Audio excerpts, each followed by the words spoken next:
मैं अबू आसिम आज़मी किसी राजनीतिक पार्टी नहीं बल्कि एक इंसानियत और एक सच्चाई की बिना पर पूरी दुनिया से एक बात कहना चाहता हूँ कि भारतवर्ष में 500 साल पहले ये इल्ज़ाम लगाया गया कि बाबर ने एक मंदिर तोड़कर मस्जिद बनाई थी।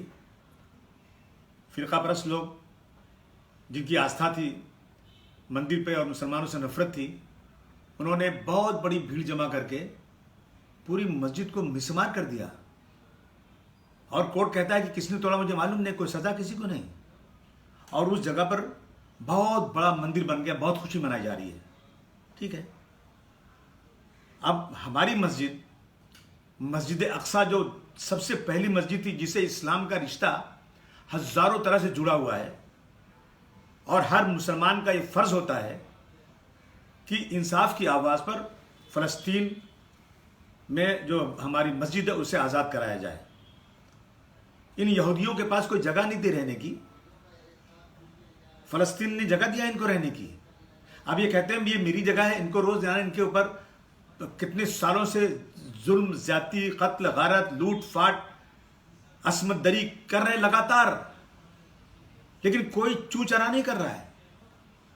और अब फिर से वहाँ मस्जिद अक्सा को आज़ाद कराने और फ़लस्तीन को आज़ाद कराने की लड़ाई चल रही है, तो बहुत सारे लोग फौज भेज रहे हैं।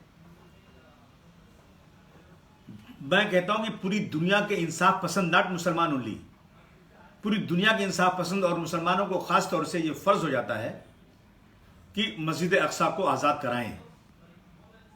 जो लोग बड़ी बड़ी फौजें भेज रहे हैं, बड़ी बड़ी बातें कर रहे हैं, अगर सचमुच ये खून खराबा रोकना चाहते हैं, छोटे छोटे बच्चों का कत्ल हो रहा है, दोनों तरफ से चल रही है, तो मैं समझता हूं कि इनको अपनी ताकत का इस्तेमाल करते हुए दोनों मुल्कों को बिठा करके इंसाफ करना चाहिए। मुझे याद है कि जवाहरलाल नेहरू साहब ने कहा था कि फ़लस्तीन की आज़ादी ज़रूरी है। ये बीजेपी के लोग जो बड़ी बातें कर रहे हैं, इसराइल को सपोर्ट कर रहे हैं, मैं उनसे कहना चाहता हूं कि आपसे बहुत बड़ा कद बड़ा था आदरणीय वाजपेयी साहब का, वो भी फ़लस्तीन की आज़ादी के हक में थे। आप जो करें वो बहुत अच्छा है। आप मस्जिद को मिसमार करके मंदिर बना दें और अपनी आस्था को बरकरार रखें, और हम अपनी मस्जिद को आज़ाद कराने के लिए जो ज़बरदस्ती जालिमों के कब्ज़े में है, तो आप हमें आतंकवादी कहें, हमें जालिम कहें। मैं समझता हूँ ये बिल्कुल ठीक बात नहीं है। आइए हम सब मिलकर दुआ करें कि वहाँ लड़ाई ख़त्म हो जाए और फ़लस्तीन आज़ाद हो जाए, मुसलमानों की मस्जिद मुसलमानों के कब्ज़े में आ जाए, और ये जो यहूदी हैं वो जाएँ कहीं भी, जिसको बहुत मोहब्बत है उनको जगह दें, उनको रखें अपने पास।